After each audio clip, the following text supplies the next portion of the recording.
Hello, good evening, and welcome to an evening with. I'm Triangle Face, and tonight we're going to have an evening with Mr. Andrew Gillett. So, hello, Andrew. Thanks for joining us. And with me tonight on the panel, we've got Blunners. How are you doing, Blunners? Hello, everyone. I've done my usual. I've done my gift, and it's gone to you, Mr. DMG75. Hope you enjoy. You've leveled up. Thank you, Blunners. And we've also got Mr. Ollie. Good evening. How are we all? Very good, very good. And we've Excellent. got a few people in the chat saying hello. Oh, well, thank you, Blunners, doing the honours. We've got Mr. Rob Taylor. Good evening. Thank you for joining. Tales the Jundland Waste. You know, I've always been saying Junkland Waste. I but thought it was no, Junkland. Yeah, me too. There's a D in it. I've been mispronouncing that for months. But thank you for joining. We've got Toxo again. Hello, Toxo. And we've got Cute Tiger Gem as well. So, and there's a few others in the chat that looks just creeping. Lurking is the word, not creeping. That sounds weird. Thank you. Thank you all for joining. So, good evening, Andrew. Hope you're well. And we'll get started with the first question we ask our guests before we get into sort of your background and the work you've done on games. We would like to talk about your early gaming memories, yourself as a gamer. So what first interested you in games, and what were some of those first games you picked up on what sort of consoles? So for me, it was the ZX Spectrum. So I think I was about around 4 when I got my first computer. And all I remember, I remember like, because back then, like the TV was something that, you press a button, you switch channel, and you just, it's sending stuff at you. You can't really control what happens on it. Yeah. So then my dad got this thing, he plugged it into the TV. It's like you can press a button, you can type something in, and it changes what's on the TV screen. It's like, wow, that's interesting. So I think we had a few games on it to start off with. The first game I remember being addicted to was, it was called Through the Wall. It was like a kind of Breakout clone. And I got really addicted to that. And there were a few others, like a flight simulator. It was a pretty rubbish flight simulator that was on the Spectrum. There was a very bad Pac-Man clone that I played. And then started actually realizing you can buy games in the shops, and remember stuff like Ocean Software and US Gold and all this kind of thing.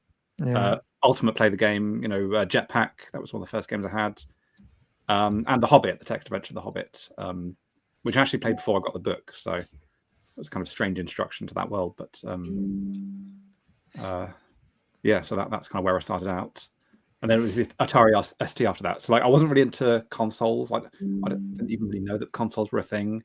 I guess in the 80s, like it was more home computers in the UK. Like SNES and all that weren't so big at the time. Mm-hmm. So after that was an Atari ST, and then went from there really. The thing I find like so incredible with things like the Spectrum and the home computer scene, I was probably a bit too young for it at the time. So my introduction to gaming, as probably the same for Blunders and Tim, is things like the NES. So it really was console, pick up and play, go straight into games, which I think for my parents' sake was probably the best option.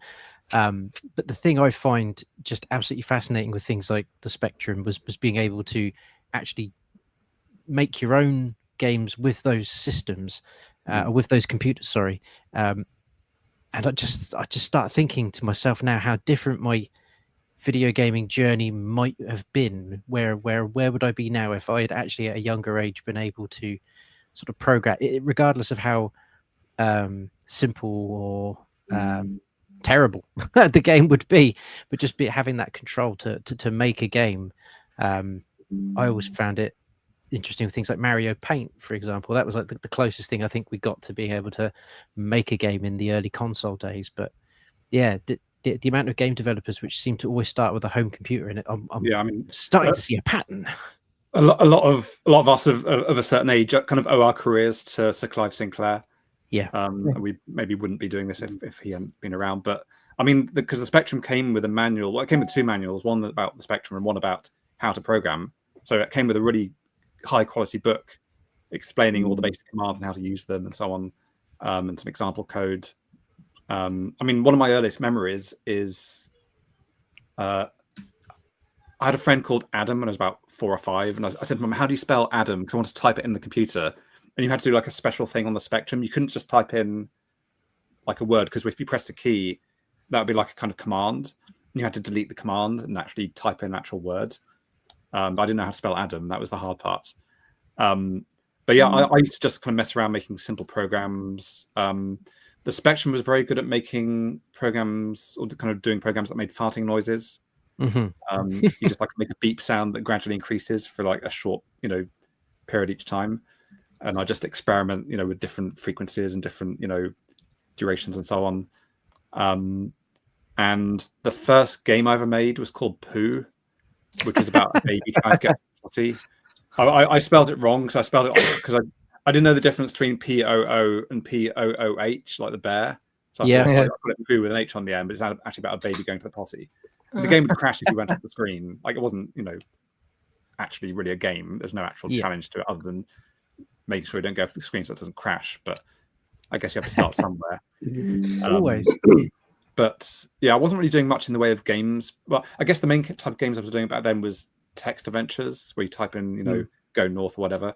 Yeah. But I didn't really know how to do it properly. So, my code would be like really repetitious, and it would be vast amounts of work to make a tiny amount of progress on the game. And I get bored and not really carry on. So, I was more just making programs for weird stuff. Yeah, I think I had one. I don't know which one it was, but I did have a text adventure, and we tried playing it. I can remember trying to play it with my dad and my brother, and like we're in I think it's like in a woods. There's like a goblin attacks you. It's like, okay, we tried like attack goblin, and like nothing happens. Like hit goblin, hit goblin with sword, and we tried doing things. Nothing worked. We kind of just gave up. So yeah, that's the kind of thing that the Hobbit game did really well. Like, this was quite a kind of groundbreaking game. And it could deal with a wider variety of inputs. It was kind of a weirdly ahead of its time game, but there's due to its complexity, there were all these things that go really weirdly wrong as well. That was. See, as we're on the tangent already of text adventures, one of my favorite little Easter eggs is in, I think it's in the first Black Ops, Call of Duty Black Ops, of all the games to have a reference like this in. There's a computer in one of the areas, and you can go onto it and play the entirety of Zork. And it just baffles my mind that you could buy Call of Duty Black Ops and play an entire text adventure within the game. Well, they should advertise it like free game inside. You're getting two games. Yeah. You're getting Zork and you're getting Call of Duty. So when that eventual reference came round on the Big Bang Theory, I was like, I know that reference. I know Zork. I have played it in COD. Also, it's thing as well of that the game that he's playing at the beginning of Big. Do you know, there's a game he's playing on the computer, and he's got that wizard or something. He's doing a text adventure, and then I think right at the end of the film, it goes back, and he's playing that game again, and he puts something in to like freeze the wizard or something. So whenever they talk about text adventures, I always think of that scene in Big. So where did you sort of move on from then? Once things moved on from the ZX Spectrum, did you sort of keep up with consoles and gaming? Was that always some sort of a calling for you to be into games? So after the Spectrum, it was the Atari ST. So I got ST when I was about 12 or something like that. And that was, I don't know if you guys are familiar with this machine. It was much more capable. It was a 16-bit machine, had half a megabyte of RAM. It was amazing. Like, that was like almost 10 times more I had before. Although I upgraded to 2.5. Yeah. And I still wasn't doing that much in terms of writing games, because like I had some software for it, but it was okay, but wasn't the best. But I was playing a lot of games like I guess like the games that came out for the 16-bit computers were often quite different from the console games. So it was kind of like different scene. I guess like the console games, I guess there were like arcade conversions, like Rainbow Islands and that kind of thing. And Outrun and so on, but there were a lot of kind of UK developers making games primarily for the UK that weren't necessarily on consoles at that time. It was quite a distinct scene. A game I played a lot back in the day was called Captain Blood, which was a kind of very strange game where you're trying to like land on planets and have conversations with aliens. I actually want to do a remake of this. I've had some contact with one of the original developers about making a remake, but you like choose icons from a kind of grid and to kind of create words, and the aliens speak back to you, and they have their own language. I actually learned the language. I played this game so much. It's a game that like a lot of people like play for about 10 minutes and just couldn't figure out what to do. But if you stuck with it for long enough, you could kind of work out what was going on and how to actually make some progress. So that was a kind of really strange and interesting game. What was the title of that game again? It was called Captain Blood. So 1988 Captain Blood. It was a French Captain game. Blood. A game I played a lot was called Formula One Grand Prix by Jeff Crammond. It was like a kind of, this is Captain Blood. It's got a really fantastic art style.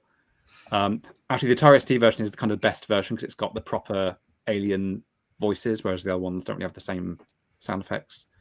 I played this kind of Formula One racing game a lot, which was like a kind of in-depth simulation in about 1992 or 1991, which is like, again, kind of ahead of its time, but kind of really struggling to keep up on that machine because it was like an 8 megahertz machine. You couldn't maintain an actual decent frame rate on that. But you could do like 2-hour practice, 1 hour qualifying, 2-hour race, stuff like that. You could set all the like gear ratios and the wings and all this, and it would make a difference. But yeah, there were just tons of games that I can't necessarily even think of right now that are quite kind of obscure now, probably. I guess like stuff like Sensible Software as well, like Megalomania, Sensible Soccer, and I guess Peter Molyneux as well kind of started on the Atari ST and the Amiga, so games like Populous and stuff like that. And also Civilization, the first Civilization I got very hooked on. So yeah, it was the Atari ST next, and then after that it was onto the PC. So this was kind of Doom era, like Doom 2, Quake 2. So I didn't get my first console. I did have an Atari Jaguar. Dang. I got one. I saw in your kind of podcast intro video that you had a thing about Heart and Neon, about Jeff Minter, Lamasoft. So I bought the Jaguar to play Tempest 2000 and a few other games for it, but like, it was ultimately not a successful console. And then my next console was the Dreamcast. So I got that after I started at Frontier. And there were some real classics on there. So then I guess that was the era when there were a lot of console exclusives. You'd have to get a PS2 to play, Ico or Shadow of the Colossus. Yep. Or you had to get an Xbox to play Halo or what was it, like Project Gotham Racing, stuff like that. Which isn't really the same anymore. I guess there are still exclusives like Nintendo, but not so many as they used to be. No, and we've talked on our various other podcasts about games exclusives, and I kind of miss that. I kind of miss that era of we've said again, as we were growing up, I was a Nintendo kid. One of my friends was a Sega kid. And that's how I got to experience other consoles, was going to my other friends' houses and playing the games that they had. One of my friends was a PC gamer, so we got to play, like Worms and all those really great games that just work with a mouse. So yeah, the fact that there's so much stuff that's available on everything now, it's great for accessibility. But I kind of miss that that vibe where you would go to certain developers on certain consoles for certain games. I quite liked it. Still do. Yeah, I'm gonna have to get a PS5 at some point because I want to play Demon Souls remake on that. And they do a new Bloodborne because I've not played that, but I want to play that. But I don't want to get a PS3. So yeah, at the moment it's just a PC for me. Demon Souls, that is something special. That remake is. It was a launch title, and it is still one of the most breathtakingly stunning games on the PS5. And it came out at launch, so it's I would argue it's worth the price of the console, but the console was very expensive for one game. But it's worth it if you've 100%. So you mentioned sort of you got the Dreamcast around the time you sort of started at Frontier. How did that come about then? What was your sort of first game that you worked on as you moved into? Yeah, so with Frontier, so I'd been a big fan of Frontier Elite 2, which was people don't know, like David Braben, one of the co-creators of the original Elite, which was one of the first open world games in the 80s. His second game, the second game in the series, was Frontier Elite 2, which I played when I was about 15 or so. it was like a mind-blowing game with like these amazing 3D graphics. You could explore all these different planets and solar systems. And I never would have thought I would have been working at this place a few years later. So do you guys remember a thing called Usenet or news groups? On like with that, was that sort of embedded in teletext kind of? No, it wasn't teletext. It was like if you think about like Reddit, but like if it was a like email that's like a kind of distributed system that's not owned by any company, and there's all these servers that kind of exchange messages. So it was like the kind of Reddit of its day, but there was no company behind it. It was just a kind of distributed system. So I spent a lot of time on Usenet, or they were called news groups, the actual groups. And there was one for Elite fans. And David Braben, the kind of co-creator of Elite, used to sometimes post on his own group. You got this a lot back then. Like Terry Pratchett would post on his own fan group. Douglas Adams would post on his own fan group. So David Braben was posting on his own, games fan group. And this was like 1999. My life was kind of going nowhere. I dropped out of university for personal reasons. I had a lot of kind of shyness, and I couldn't really deal with university. So I was doing computer science, but I didn't finish my degree. I was just kind of going nowhere. I was making a game in my spare time, or I guess most of my time was my spare time. But David Braben posted saying we were looking for a game tester, like a full-time game tester. And I lived in Dorset at the time, which is a long way from Cambridge, which is where Frontier is based. And they were saying, we're just looking for someone local because it's not very well paid, position, and we wouldn't expect someone to move half across the country for this. But I applied for the job. I went up to Cambridge to interview for that, which was like a kind of really weird experience because David Braben, like he's like a celebrity to me at the time. He's like a big name you've heard of, and he's made this amazing game that's like, wow, how could anyone make this? And I kind of inadvertently told him during my interview that I used to fall asleep at my previous job, but I still got the job anyway. I was able to show that I had some kind of aptitude for noticing bugs in games, which is obviously what you want for a game tester. So I started there in November 1999, and I was working on this game as a tester called Infestation. Have you guys heard of V2000, Virus 2000? No. I guess it's not a very well remembered game these days. So David Braben did a game called Virus in the late 80s. There was a kind of early 3D game on the Acorn Archimedes computer. I guess actually the original one was, but anyway, so V2000 was the sequel to that. And then Infestation was kind of like an unofficial sequel to V2000. But like, it wasn't the most exciting project. Like when I started at Frontier, because people are talking about are they going to be making Elite 4? And that was the big thing. Like, when's the next Elite game coming out? And I got to Frontier. I was in my interview, and I saw some stuff on people's screens. I was playing this game Infestation, which was like a kind of game you're driving around like a moon buggy and shooting stuff. Like, it was like fine, but it wasn't the most kind of it's not quite Elite. There was a thing with like dogs on someone's screen. There was like some people doing some 3D model of a dog or something. Like, what's that all about? I don't understand what's going on there. So I didn't see any Elites. But so I was working as a tester on Infestation for the first 6 months, and then they knew I was kind of capable of programming. Like I wasn't like, compared to the people there at Frontier, like they were all like, they didn't just have degrees in computer science, they had degrees from Cambridge and stuff like that. They were whereas I dropped out of my degree, and even if I'd stayed in it, I wouldn't be in the best programmer. I mean, it would have been okay, but I wasn't like top tier. So like these guys were all a lot smarter than me, but I was capable of doing some programming and sort of knew what I was doing in some respects. So I said I wanted to do like more programming, and they eventually got me working on this game called Dog's Life. It was eventually released on the PS2. So that was like a kind of 3D adventure where you're a dog and you're walking around.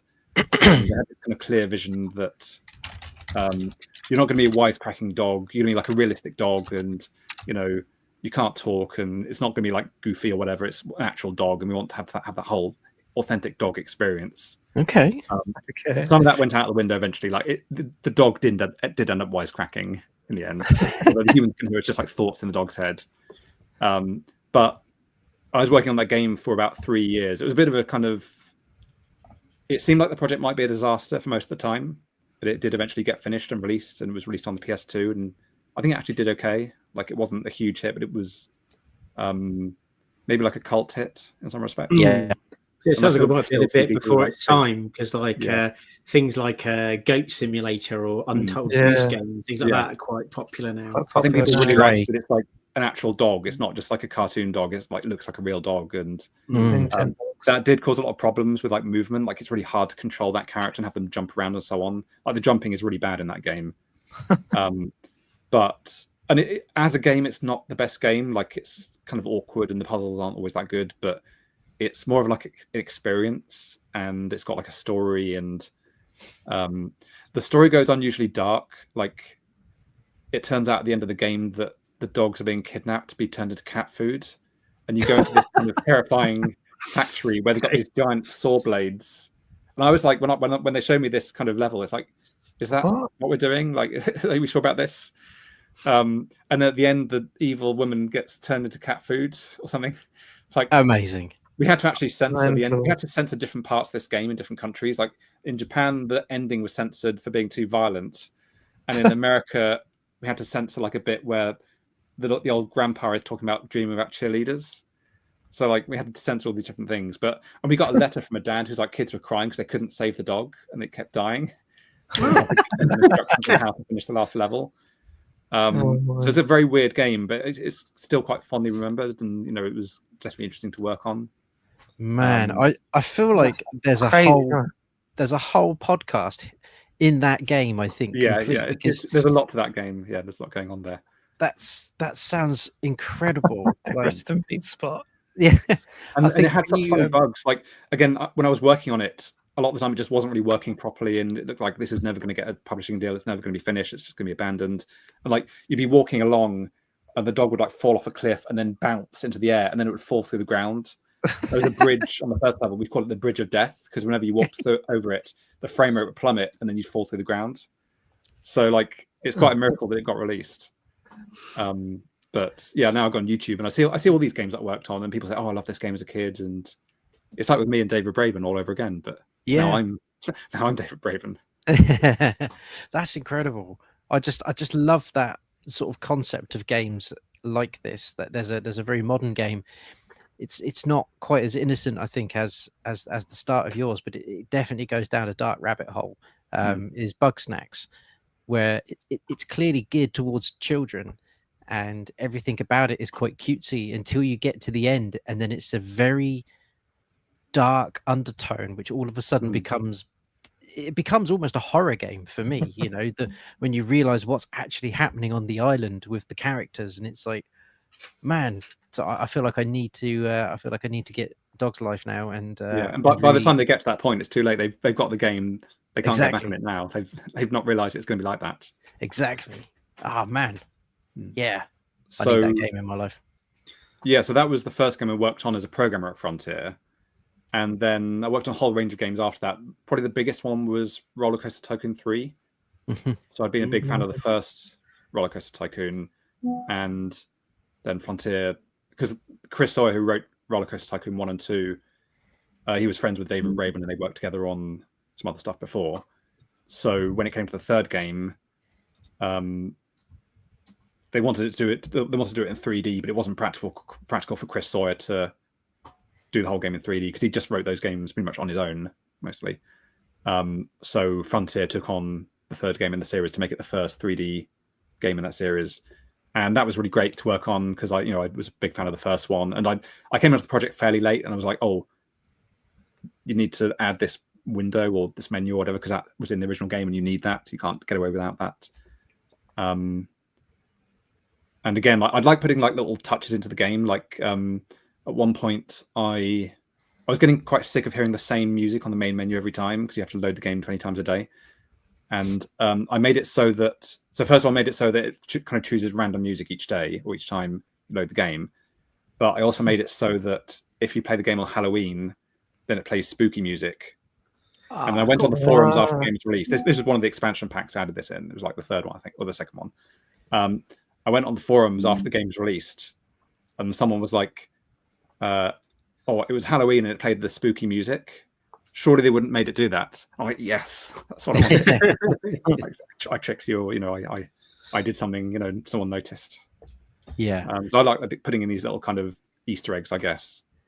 And they're perfect I love the attention to detail for those kind of things, because it's something that you could miss forever, but a lot of people won't miss it. There's always someone, and especially now in the sort of modern digital age, you're never going to miss anything ever. Yeah, people are going to notice these things and document them. Yeah, and as soon as it's documented, everyone will go and find it. It's but I just love that there's all these developers who are just sort of put all these little smatterings of things in these games for people to find, and that was a really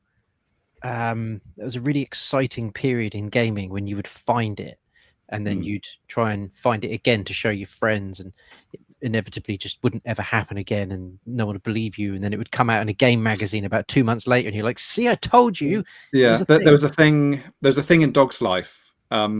So as I said, David Braben worked on the game Elite, which is like a space game, and in Dog's Life we put in a little Easter egg where the Cobra Mark III ship from Elite would very rarely fly over the mountaintop level.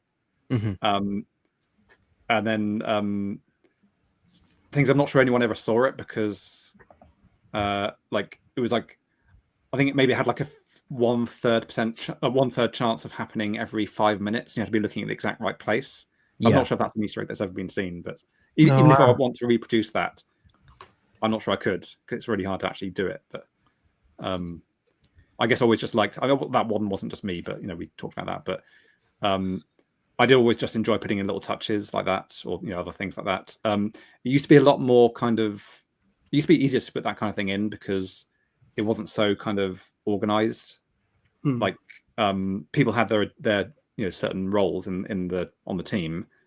For myself, because of my background in programming, I wasn't at the same level as the others. There were some tasks I didn't know how to do. So what I would often do back then was just look for tasks I could do and do them, and just like fix stuff or improve stuff, or just get some stuff done that needed doing. So I was able to like put in little things like that would sometimes check with people to say, oh, do you mind if I put this in? And sometimes it's just a implementation decision, I guess. Whereas on later projects it was more kind of structured, and it's like, okay, we're doing this, then we're doing this, and then we're doing this. So it became a bit more kind of rigid, but you could still get stuff like that in sometimes. Yeah, exciting. I think one of my favorite Easter eggs, hidden things in the game I talked about the other day, was in Metal Gear Solid 3. They established that if you want to sleep, you save your game. So in the story, if you're saving, that's Snake sleeping. And I can remember reading something, or someone told me, I can't remember what it was. It said, if you sleep in the prison cell, you then have to turn the game off and then turn it back on again and load your save from inside the prison cell. And you play this game where you're a completely different character in a barn full of zombies with like 2 swords. And I was like, no, that doesn't sound right at all. So I tried it, and it's in there. If you sleep in the prison cell and wake up, you play this game, and then when it gets to the end, after a certain amount of time, it just cuts, and Snake wakes up, and he's had a nightmare, and he's woken up in the prison cell. So if you sleep in the prison cell, you have a nightmare, and you get to play it. And I was like, I can't believe that was actually real, because I played through the game before, got to the end, it's like, I've got to find out if this is true, and I had to play through the game up until that prison scene.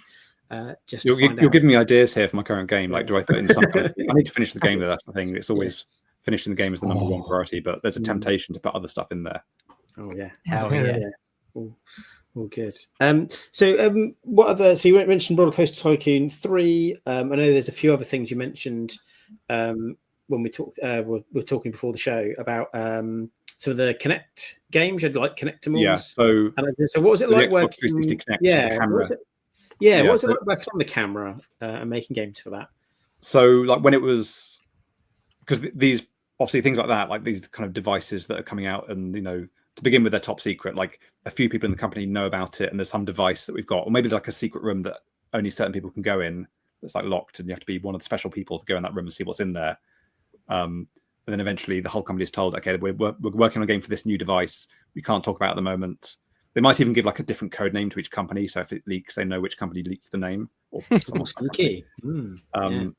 So we got the prototypes for this device, this camera, and the film Minority Report. It's like Tom Cruise is going like this to control the computer, and we're like, wow, it's going to be just like Minority Report. So I was working on some of the user interface for this game. So Kinectimals was like a kind of game where you play with a tiger cub, and you can like buy items for it, like frisbees and so on, and throw the frisbee, get it to catch it. So like you'll be able to like go like this to kind of control the shot. Like you swipe your hand to move the list of items, then you can hold your hand to select it, or maybe reach out to select it. And it didn't quite work as well as we hoped, because like if let's say you're swiping a list of items, you go like this. So you've swiped the items in that direction, and then you swipe your hand back, or you put your hand back in the center, and suddenly it swipes the items back. So no, I didn't want that. I wanted to swipe them that way, but it doesn't necessarily understand what you want to achieve. So we had to kind of really limit it to say like, okay, you can go like that to swipe that way, and that to swipe that way. So you have to use the right hand to do it, and then you have to hold your hand there for like 3 seconds. So it's slightly, it works okay. It wasn't quite as, it wasn't quite the experience we maybe thought it could be. The other issue we had with this game is, I guess we had this with a lot of Wii games. We had the kind of motion controls. Yeah. People like, there was like a mini game. You had to hold your hands out to the side. Like you hold let's say you want to hit a ball, you hold the hand out to the side to hit that ball back. And you have to try and explain to the players what they're meant to do. So we have a little character there was this really weird creature called Bumble in this game that everyone hated. It was like a kind of weird kind of fairy thing with an annoying voice. But he would explain how to do the games, but people wouldn't pay attention. Like people, what I've learned in working in games is no one likes to read any text on the screen or listen to anything they're being told. And then they're like, how do I do this? It's like, well, we just told you, but no one wants to read that or listen to that. So I saw like a kid trying out the game. This was like, one of the developers' kids, I think. And they're doing this game. You've got to hold your hand out to the side, and the ball comes towards them. They just jump in there and go like that. It's like, no, that's not what you do, and the game's not going to do anything because it doesn't understand that motion. So these kind of games do kind of give some kind of like they present certain challenges in terms of how to explain how to play them. It's an interesting project. I think whenever I start a game, my thing is I like to just have a go first, and then give me a bit of an explanation later. Like if the game starts with a long tutorial with lots of text, I'm like, can I just play it first? I've learned the game just throws me. I just don't do that with my games, because I know, like, if you see like a controller with like 20 buttons labeled, it's like no one's going to remember that. What I do in my current game is, if you've not pressed the accelerate button after like 2 seconds of the race starting, it just displays in the center of the screen, press this to accelerate.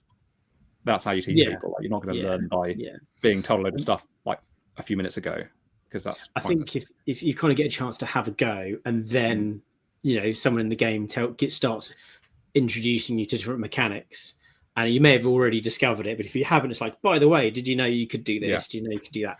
And then people have played the game, they're interested, and they're actually then engaged in that. Because like I say, I think if I play a game where the first section of the game is a long tutorial, I find it hard to take it all in. Like I'm just like, I don't want the tutorial, I want to just play the game now. Let me shoot something, or let me I don't have much patience for games which have like 10 minutes of dialogue at the start.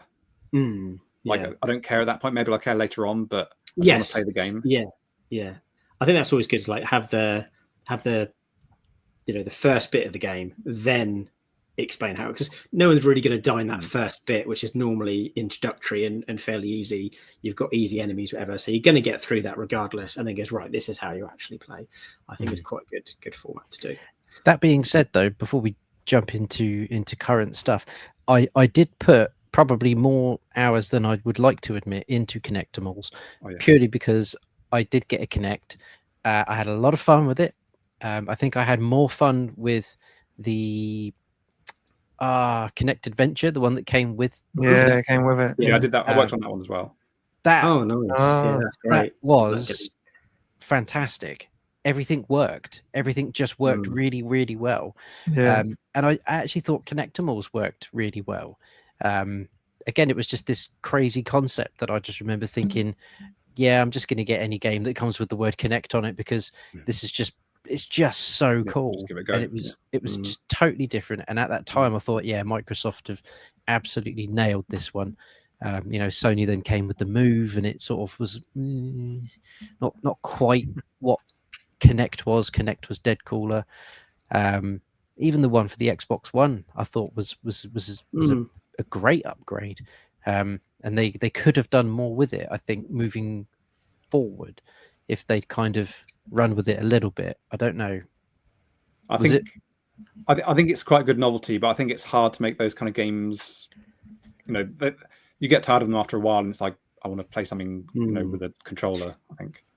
There's a few games, wasn't there, which like better with Kinect, so you didn't have to have the Kinect with it, but it would allow some voice commands or allow. I think there's like a racing game where it would take your picture of your face and put it above your avatar would be a picture and that sort of thing.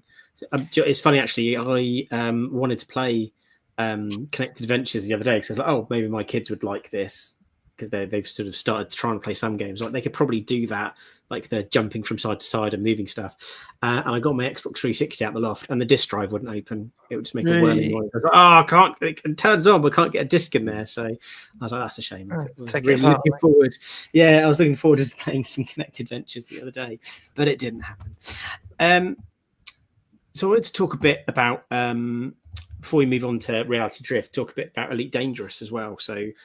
How did you get involved in that? And was that really exciting for you to be involved in Elite, having played some of the earlier versions of it? Yeah, so I was like a lot of people Frontier, especially at the time. I guess maybe not so much. Well, I guess now people are joining Frontier maybe because they liked Elite Dangerous.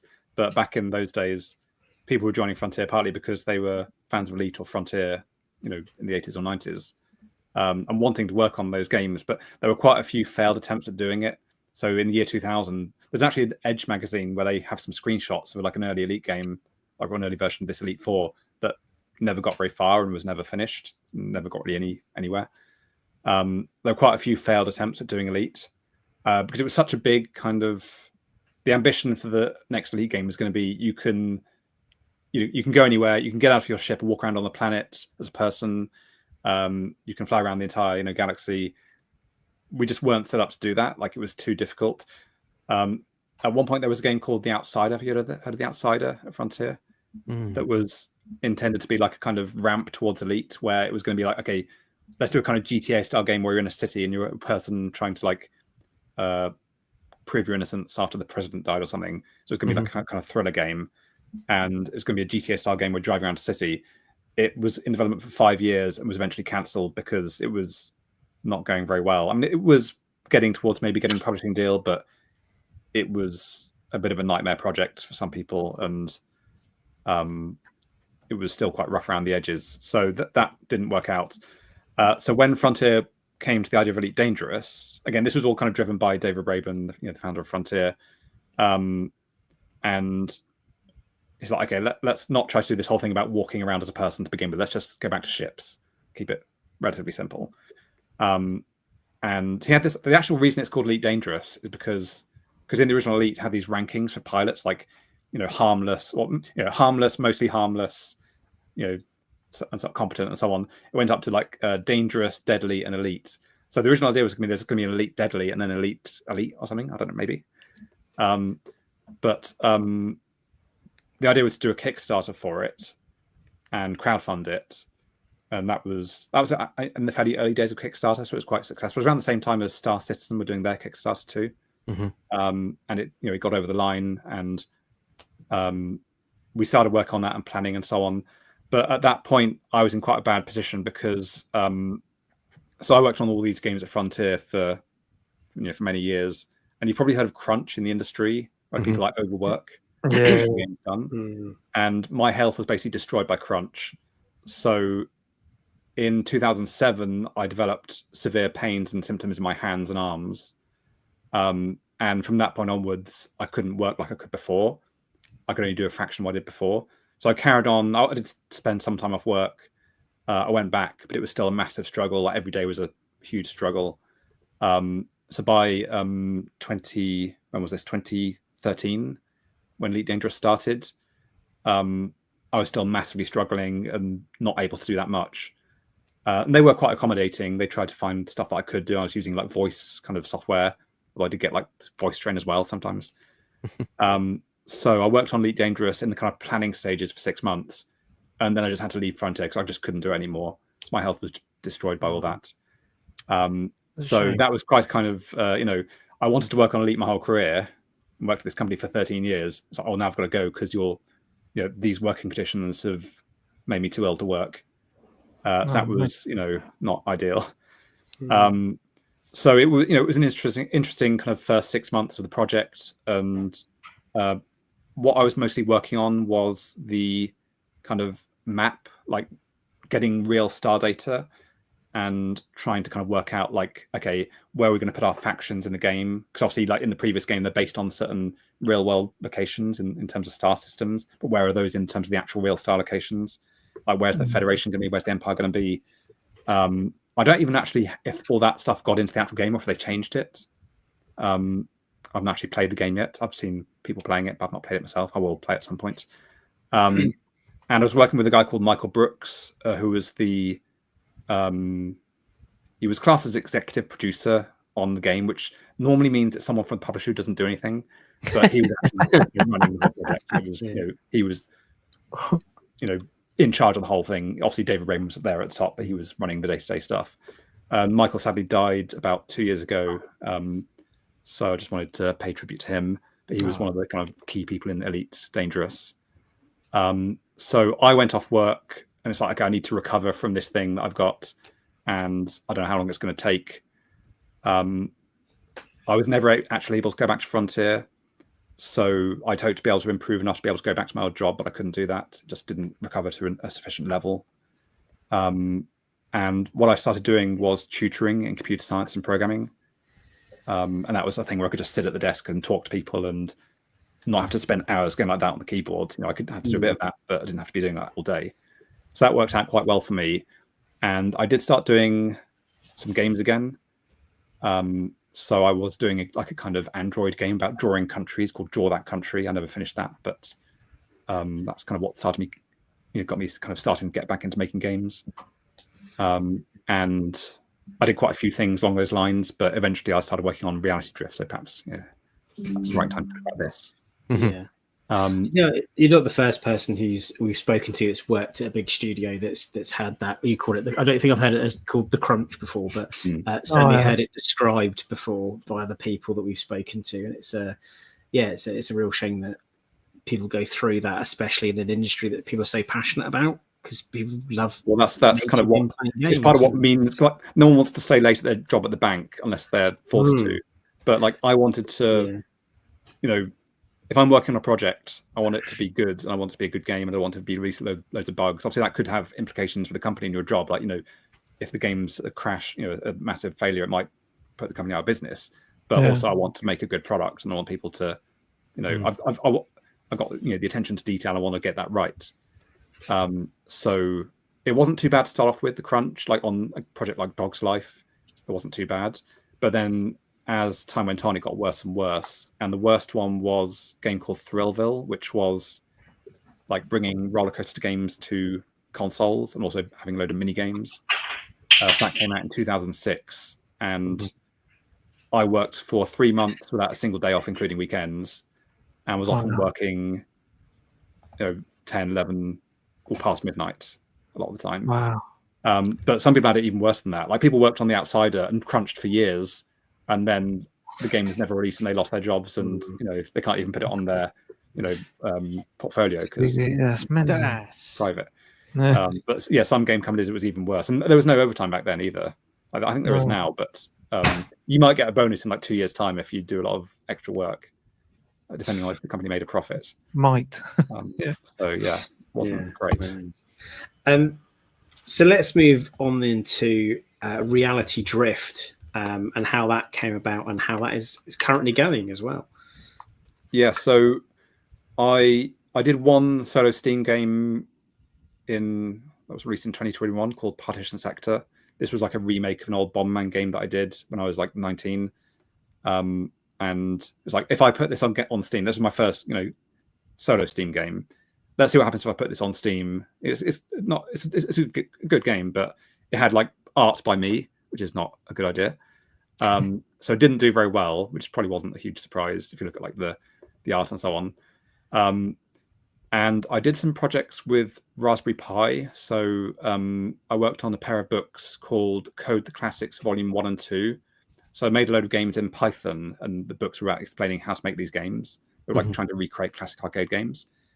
And one of the games for the second book was called Leading Edge, which was like a kind of old school racing game, like Outrun or something. Yep. And in fact, when I started doing this, I had no idea how to do it. I didn't know how to write that kind of game. I thought maybe I have to get someone else to do that because I don't know how to do that. But I figured it out, and it turned out quite well. And then I thought, well, what if I kind of make this an actual proper game? So it was running in Python. It was like very slow, like frame rate, and you couldn't draw very far in the distance. I thought, if I put this in Unity, how far in the distance can I draw? And it turns out the answer is very, very, very long. And I've always liked that kind of thing. Let's just ramp it up to 1,000 or 1,000,000 and see what happens. Yeah. And at the same time, I'd been playing a lot of Slay the Spire. So I assume you guys have seen it before. Like you're doing battles with cards, and you're choosing.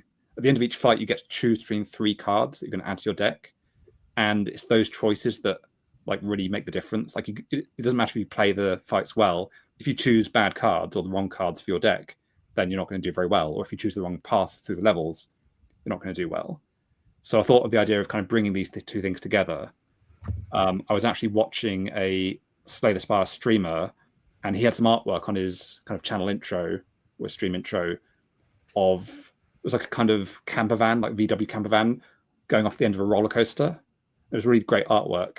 And that gave me the idea to kind of bring these 2 things together in terms of like a driving game and a kind of Slay the Spire style game. And the other influence was Outrun from the 80s, where you're driving along, and at the end of each section, you could choose to either go left or right, and that determines which track you'll go to next. So I thought, what if they're driving through portals and they're choosing like where to go to next? And I guess that's also the idea where the idea of these kind of parallel universes or different realities came from, like these strange places that you wouldn't normally expect to see, like Hell or Catland or whatever. So I did a very basic prototype, and I was actually finding it was, actually quite fun to play, even though it was at a very early stage, which was quite promising because, like a lot of games, you don't really kind of know if they're going to be good until quite late on. Like we talked about Kinectimals earlier. Like 3 months before the game was released, it's like, is there actually a game here? Like, it wasn't clear if it's actually going to be enjoyable or fun, and they all kind of came together at the end, and there was enough in there to make it compelling. But I was kind of quite enjoying my early prototype. I did send it to a friend of mine and said, like, can you give me some feedback? And he said his feedback was it's not good. He didn't like it. And there were certain things that I was going to change anyway that I did change based on his feedback, or was going to anyway. But, I felt I had enough to make it good, and I was able to kind of keep working on it and get it to where it needed to be. So I started that about 3.5 years ago. I've not been working on it the entire time because I've had other projects as well. But it's now reaching the point where it's getting kind of close-ish to being finished. It's still a while off yet, but I finished doing about 3/4 of the missions. I added roguelike deck building recently, so that's where like you choose cards and the cards have effects. That's actually not shown on this trailer here. Some of the screenshots have it, but I need to still work on the UI for that. But you choose these cards, and the cards have effects while they're on the screen. So it's kind of adding more of the kind of Slay the Spire elements, because it always had. If you go to that next screenshot, this one here.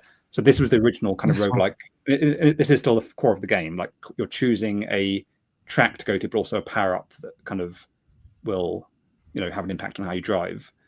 And the idea is to choose synergies. So, for example, let's say you've got quite bad grip but quite high acceleration and max speed. You might choose to go to the Catland track because that's a track with not many tight corners and you can go quite fast on it. Whereas if you've got a lot of grip, you might go to the Fungus Kingdom, which has a lot of tight corners. But you notice how the tracks and the upgrades are linked. So you might see, for example, Fungus Kingdom plus 10 max speed. It's like, oh, well, that's not the best combination, but maybe it's good for later on. Like if I get that max speed now, I can pick up something good later, like the acceleration or grip, for example. So you've got to decide like which one you're going to take, and that's kind of what's going to, lead to victory, hopefully. I think that's where that sort of information about the levels is really key. Because I was just going like, oh, I want to balance and get different things when I was playing through it. And I think when we were going through it, it was called, we were referring to it as a team no grip. Because I kept on like just trying to go, I want to go faster. And then I was just flying off the edge like that probably. That's the thing. Like, it's like you need a balance, or do you need, I don't know for certain like what is the best strategy, because it's going to depend on what tracks come up and what your current upgrades are.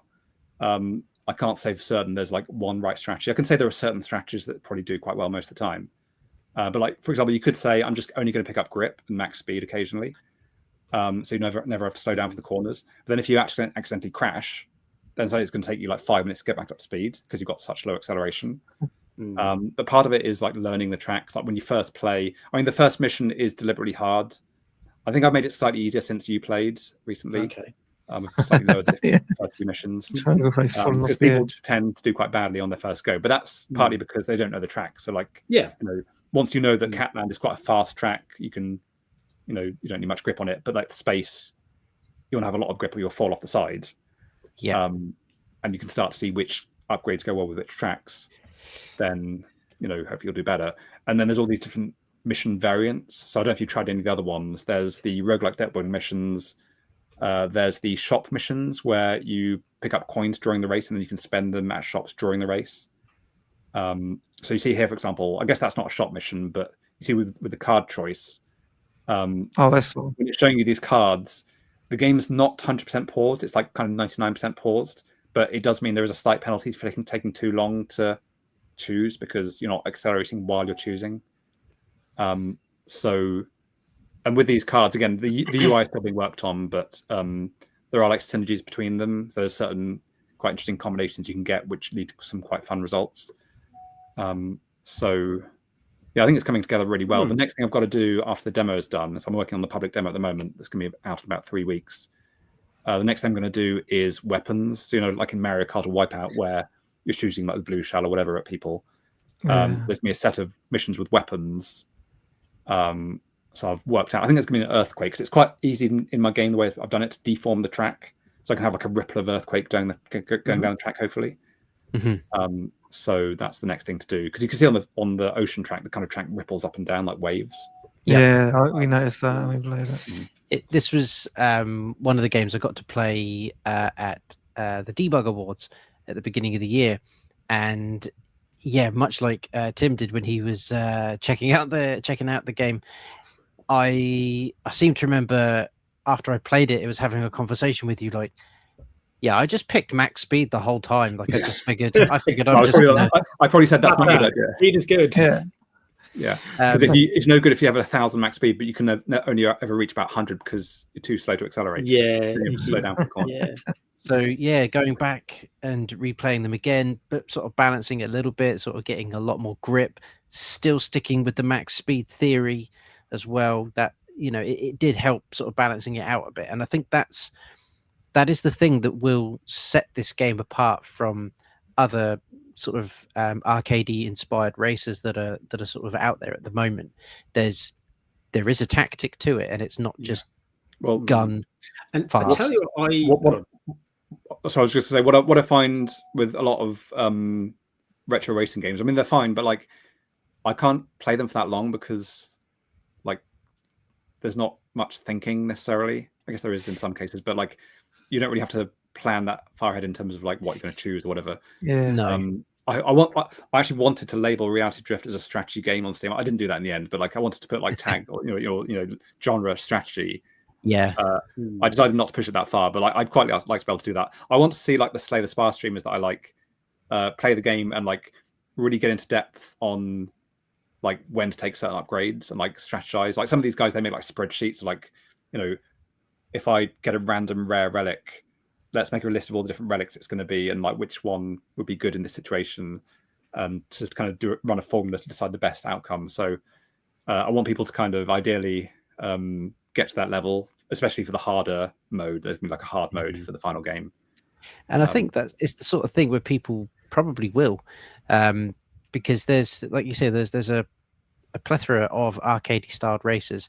The only one that I ever really stuck with was called Horizon Chase Turbo, and that was just, again, that had a power up system, but it wasn't like a tactical based one. It was basically you could run out of fuel, so you did have to collect fuel tanks as you went around certain races, and if you chose to boost, that would deplete your fuel more, and you would then have to get fuel. Like sometimes you could just do 2 laps without collecting any fuel and just boost the hell out of it, but you would then have to collect fuel on that last lap, otherwise you would just run out of steam. And I put in a lot of hours into that game, but it wasn't anywhere near as tactical as this is. This is actually a tactics based arcade racer. Yeah, one thing when I do these missions, I've had points where I've like created a new mission. I'm not necessarily sure if it's going to work out, and I play it. So, that's worked quite well actually. So one example of that is with the coins, like the shop missions. There are coins scattered across the track, and sometimes they're not on what you think of like the right racing line. So it's like, do I sacrifice my performance right now to pick up the coins and slow myself down, but I'll be able to buy something that's good later on? Or another one is with the cards, like the roguelike deck building mode. There's a card that says for every 5 seconds driving off road, gain +4 grip. So if you can get that early and just drive off road deliberately, and all the cars are going past you while you're doing this, because obviously you're off road and you're going very slowly, but then hopefully you catch them up later on. So like, when's the kind of tipping point of when can I use that essentially? Like, if it's the last track, then it's not going to help you because you're at the end already and there's no time to make up the difference. But if it's right at the start, it makes sense to use it. There's quite a few things like that. You mentioned things like Wipeout. I can remember my tactic on Wipeout used to be pick I won't say car, vehicle, which had like really high speed. So max speed was really high, but handling wasn't so good, and it's really hard to play with because you'd be like bashing into stuff, and it's really hard to kind of just stay on track. I'd persevere with that until I was eventually able to get sort of pole position or win the occasional race, and then I would change to a slower vehicle with really good handling, and it would just handle like a dream then, and I'd just be cruising around and getting up to first place. But playing it with like a really hard stats for that vehicle made the comparatively a lot easier. Is it like these people who like train with like a kind of extra weights on to make it harder for themselves, and then when they do the real race, exactly, that, but with Wipeout. So and it kind of, I think I did it once with I used to do the fighting games as well. It's like if I wanted to get better at a fighting game, I'd play it on like super whatever the hardest difficulty was, and just get absolutely destroyed. And just keep going until I'd occasionally like be able to beat someone, and then I'd put the difficulty back to like medium, and then just walk it because I was just so used to it being so hard. So yeah. Cool. So Andrew, who done your art style for the game? Because it looks fantastic. Yeah, so I've had two main artists working on the game. So I mentioned the artwork I saw on someone's stream. That was the original artist. So stuff like the player car, and like the trees on the first level, for example, and some of the other, like the forest, for example, were done by the original artist. Unfortunately, I had to drop out. So I was like, how am I going to find someone as good as him? But I did. I found someone who's really good.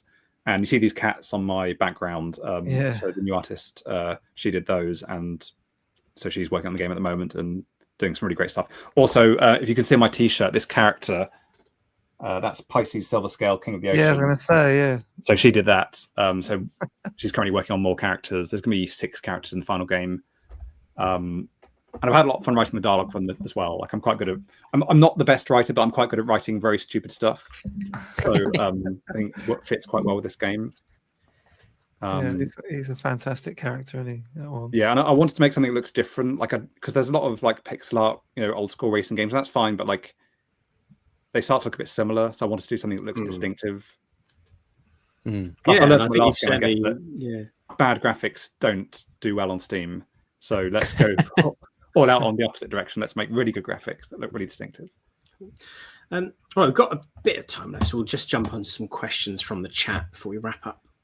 So let's just go to the questions. What's the first we got here from Gene Joke? Have you put any Easter eggs in a game that, to your knowledge, hasn't been found? So in Dog's Life, there's like a secret message in the game, but you have to attach a keyboard to the PS2, which you're not even meant. Like games on the PS2 aren't meant to do anything when you attach a keyboard to them. Like that's against the Sony, rules or whatever. But if you attach a keyboard, I don't even remember how to do it because you have to enable like cheat codes or something using the controller, and then you have to press a certain key on the keyboard to bring up console mode, like kind of development console. And you have to type in a very specific command, which I can't remember, and it displays a secret message saying, "Hey, like Argonoid rules" or something like that. And I said like it's a greeting to all my friends, all this rubbish. So I don't think anyone's ever found that, as far as I know. That's quite specific. Yeah, we could have stumbled across. Yeah. I've put little touches in other games, like in Rollercoaster Tycoon 3 Wild, which is the second expansion pack. There's a ride called the Robot Arm, that's like a kind of, I thought, what if the robot arm kind of has thoughts about people? Because normally the people in the park, they think, oh, Bob F says I really liked going on Rollercoaster 1 or whatever. But I thought, what if the robot arm had thoughts about the guests? Like I hate Bob F or something, or Bob F, his human-based organs repulse me or something. Then I thought, like, what if the robot arms could talk to each other? Like they would communicate, like, let's take over the world or whatever. So I assume some people noticed that. Like, it's not that obscure, but yeah, I'm sure there's something out there, but maybe it's something I've forgotten. Yeah, the claw. And let's put the wrong one again. And then, are there any games that you didn't finish that you would want to go back and finish? So I was even making games rather than playing, but like, so I mentioned the country game earlier. Like, I was doing this game where you have to draw countries. I think that was the era when everyone was like, "Oh, PC games are going to die. It's just going to be phone games." So I was like, "Oh, I better do a phone game." And it's like quite a decent idea, but it would have taken too long to finish, and like there's a lot of hassle involved in importing the data for the countries. So I'd quite like to finish that. I mean, I've got all game developers have a lot of ideas they want to do that they don't have time to finish or start on even. I've got all these different ideas of things I want to do next, and it's a question of working out which one is actually going to be the one. Because the things take a long time to do, don't they? So sometimes I've had it. Well, I'll be working on something, and I'll then get an idea for something else where I've not finished it. And then all of a sudden, I'm like, I want to work on that now instead, and I'll just drop what I was doing. Yeah, it's easy to kind of start another 3 projects while you're working on your current one, and then get bored of your current one. So you have to like really, because you have to be able to do stuff like enjoy writing the options menu and spending weeks doing that. Yeah, it's got to be done. It's like recently, it's like I've been doing the language options. I've been doing like, oh, you need to be able to switch to a different monitor if you've got 2 monitors, like making sure that works. Yeah, it's not too hard, but it's all stuff you don't necessarily think about, and it's all got to be done, and you've got to be able to keep going and just keep at it. And if you don't enjoy it, you're probably not going to finish it. Yeah. I think you've got that the different things of what is it? It's the difference between having the motivation to do it, but also the discipline. Because like you might be motivated to do it, but if you don't have the discipline to do it, sometimes just things just get in the way, and you just need to be like, no, I'm doing it anyway. I probably do go through phases of like sometimes not having the motivation, sometimes not having the discipline, and then sometimes you have both. You get a lot done. Yes, like sometimes everything just aligns like right, doing a lot, and then you might not do anything for a while. Yeah. What else we've got here? So we've got another one from Cute Tiger Gem saying, "Are you showcasing your game at any events?" Yes, I've been quite a few events in the last year. So the most recent one was the Develop Writing Conference. I guess about 2 weeks ago, and I was demoing the game as a kind of side event from that. So I've been to quite a few. So there was like Norwich Games Festival, there was Hastings Games Fest, there was the Debug Awards that we spoke at in Nottingham. There was the Portsmouth Games Fest last year. So I've basically been on the road a bit, and I've not really done this for games before because I've not had anything really worth showing that much. And when I was at Frontier, you didn't really do that kind of thing. You just, sat in the office and just went like that all day, and you didn't really get out that much. So it's been quite nice getting out there and meeting people and meeting other developers, and people have kind of quite positive comments on the game when they play it. So I'm going to I think it's in 3 weeks, the Glasgow Independent Games Festival. So that's a bit of a journey from where I am, but that should be good. So that's the next one.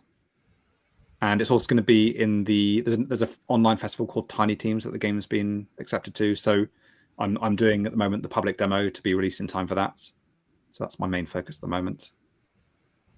Nice. Cool.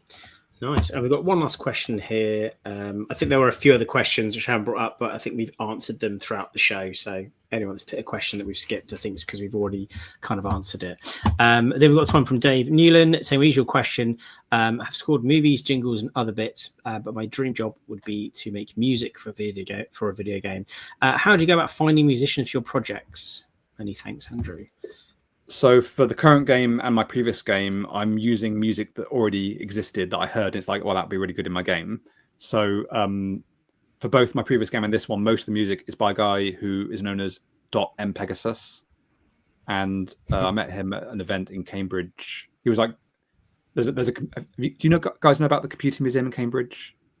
The Centre for Computer Yes. History? Yes. They had an event there called Music for Geeks. And he was playing some of his tunes at this event, and they were really good. So I listened to his stuff online, and I met him at an event, and like another event. And so when I did Partition Sector, my previous game, I said, what would you charge for me to use your music in this game? And it was affordable for me.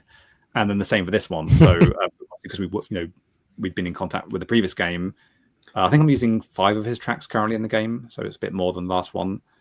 And I guess because it's music that already exists, it's cheaper than getting it made from scratch. Obviously, I would like to commission more music as well. There's also one track. The track in the trailer is by a musician known as Jazz Mickle, and I think this person was like retweeted on Twitter years ago, and I listened to some of her music, and then followed her on like Bandcamp or whatever, or Twitter. And there's one track in particular that really stood out to me, and that's the music that's used in the trailer called Data Bending. And currently, I'm looking for a publisher for the game and funding. If I get funding, I'd like to commission some more music from her. She does some really good stuff.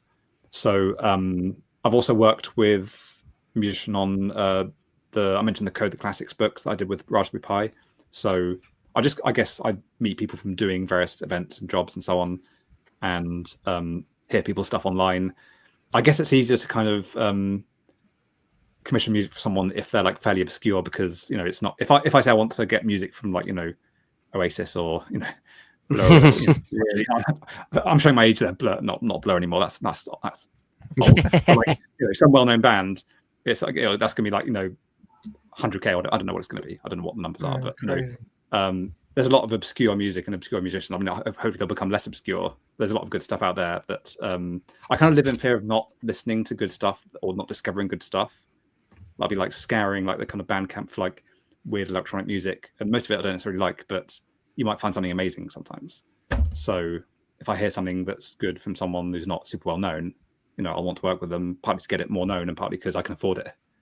Yes. Yeah. I get to make stuff that people like and get people to listen to it, and hopefully that works out okay for you. Right. Thanks very much for your time this evening, Andrew. It's been really great chatting about your career and the games you've been working on. If anyone wants to continue to follow you, or obviously they can go and wishlist Reality Drift on Steam and follow that. But where's the best place to keep up with your movements on social? So mostly I'm posting on Blue Sky. So it's I'm argonoid.com, which is also my website address on Blue Sky. So it's argonoid.com, which is ARGANOID.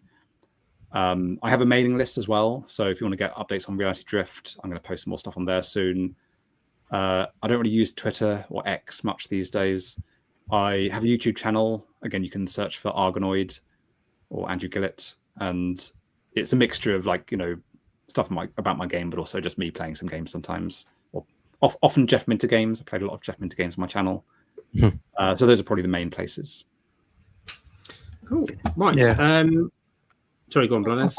I've just put links into the chat for YouTube, and also put the link in for Reality Drift for the Steam link earlier. So yeah, get it in your wish lists, people, because it's great. It's really, really cool. So yeah, get it on that wish list. Cool. Right, thanks everyone for watching. One of you guys might need to wrap up the stream because I appear to have disappeared. I don't know what's happened there. Nothing's responding to my clicks, so I am a phantom in the background now. Thanks everyone for watching, and we will see you next week for Turtle Evercade podcast on Monday. Yeah, Turtle Evercade podcast on Monday, and I'm sure we'll have another Steam Deck show coming up soon as well. And of course, we'll see anyone that's coming to Knott's VGE this weekend. That we will. Yeah. Cool. Right. Thanks for watching, everybody. Bye.